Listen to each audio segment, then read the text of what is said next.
Olá, eu sou o Marcos da Equilibrium Consultoria e nesse vídeo vou falar com vocês um pouco sobre erros e acertos em programas de bônus e premiação. Vamos primeiro aos erros, que mais comuns? Primeiro erro comum é a indexação do prêmio a uma determinada quantidade, a um determinado volume. Bom, isso no primeiro momento é bem interessante, né?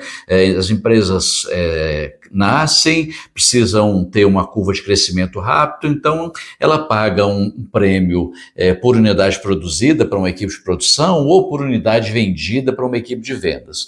O problema disso é que essa indexação direta pode levar as pessoas a fazer com que o prêmio tenha um crescimento muito acelerado e que nem sempre por mérito da pessoa, por mérito da equipe, mas por desenvolvimento natural da empresa. Eu já acompanhei várias histórias onde uma pessoa que tinha esse modelo de remuneração, com o passar do tempo, ela estava ganhando mais do que o dono da empresa e aí ficou insustentável essa situação. Então, um primeiro erro comum é indexar a remuneração a uma variável unitária, ou seja, cada unidade vendida ou cada unidade produzida, você tem um prêmio X, tá? Esse é um erro comum. Segundo erro comum é pagar o bônus para uma equipe sem olhar para desempenho individual. Bom, pagar bônus para a equipe é legal, né? Fazer as pessoas trabalharem juntas e tal. O problema é que, ainda mais quando você tem uma equipe grande, você pode ter pessoas que puxam a equipe e pessoas que puxam a equipe para frente e pessoas que puxam a equipe para trás ou que vão gerar estagnação na equipe.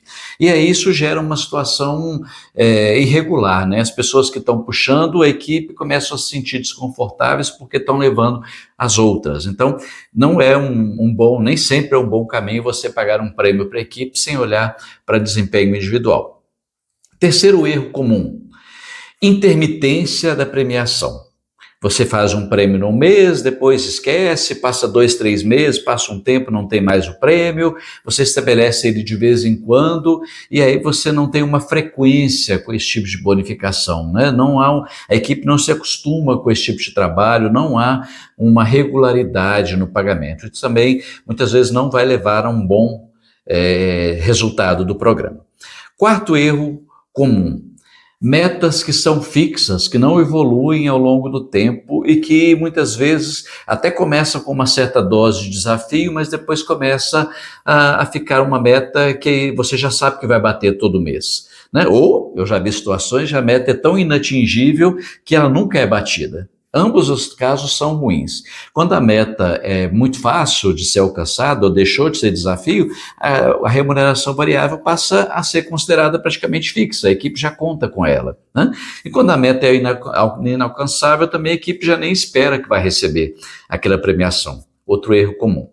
O quinto erro comum, indicadores imprecisos, mal acompanhados ou mal definidos, né? Aqueles indicadores, aquelas métricas que você faz por aproximação, olha mais ou menos, foi mais ou menos tanto. Essa imprecisão pode levar a várias disfunções, né? A falta de credibilidade do programa, desconfiança, enfim, e às vezes é o pagamento de prêmios indevidos ou ao contrário, né? Deixar de pagar prêmios que são devidos. Então, são 5 erros bem comuns que infelizmente a gente ainda encontra nas empresas. Agora vamos falar em acertos, né? Como que a gente lida com esse tipo de disfunção e a gente faz bons programas de premiação, para remuneração variável e bonificação de equipes, tá? Primeira dica é eu ter métricas coletivas, sim, é legal ter métricas de equipe, mas sempre pautadas também por algum tipo de métrica individual, algum tipo de avaliação individual. O ideal é que eu tenha indicadores de desempenho, de produtividade de cada pessoa, mas se não for possível, pelo menos ter alguma avaliação, ainda que seja uma avaliação de percepção, alguma avaliação de atitudes da pessoa em relação ao grupo, para que você possa calibrar e eventualmente excluir da premiação pessoas que não estão contribuindo com o time. Tá? Então, essa é a primeira dica, tá? A segunda dica é estabelecer indicadores que não sejam indexados a volume. que você tenha, por exemplo, nesses casos, um patamar de bônus a ser atingido, um patamar fixo, caso um determinado volume X seja alcançado. Exemplo, se vocês chegarem a 100 mil unidades produzidas, eu tenho um prêmio individual de R$ 1.000 para cada pessoa. Então, isso num primeiro mês faz sentido, de repente num segundo mês, ou daí a 6 meses, 100 mil foi para 120, 130 e o prêmio permaneceu em R$ 1.000, ou seja, não tem uma indexação direta entre o volume e o valor do prêmio. Claro que tem outras variáveis envolvidas, né? Porque eu não preciso necessariamente ficar com esse teto só fixo, também eu posso desmotivar o grupo. Então, eu posso ter também 3 patamares, por exemplo, de premiação. Se vocês alcançarem 100 mil unidades produzidas, você ganha R$ 1.000 de prêmio. Se forem 120 mil, você ganha R$ 1.300 de prêmio. Se chegarmos a 150 mil, você ganha R$ 1.400 de prêmio. Então, você tem sempre um gatilho, algo a mais para a equipe alcançar, mas você estabelece o seu teto de remuneração e evita indexar a um determinado volume. Costuma funcionar bem melhor, tá? Terceira dica, regularidade do programa. É muito importante você ter uma regularidade, a equipe vai se acostumando com aqueles desafios e você vai sempre dilatando, colocando sempre uma dose maior de desafio e vai evoluindo, você vai acompanhando a evolução do grupo e, consequentemente, as pessoas vão se acostumando ali com aquela métrica, né? E a gente sempre sabe que aquilo que a gente mede, a gente tende a melhorar.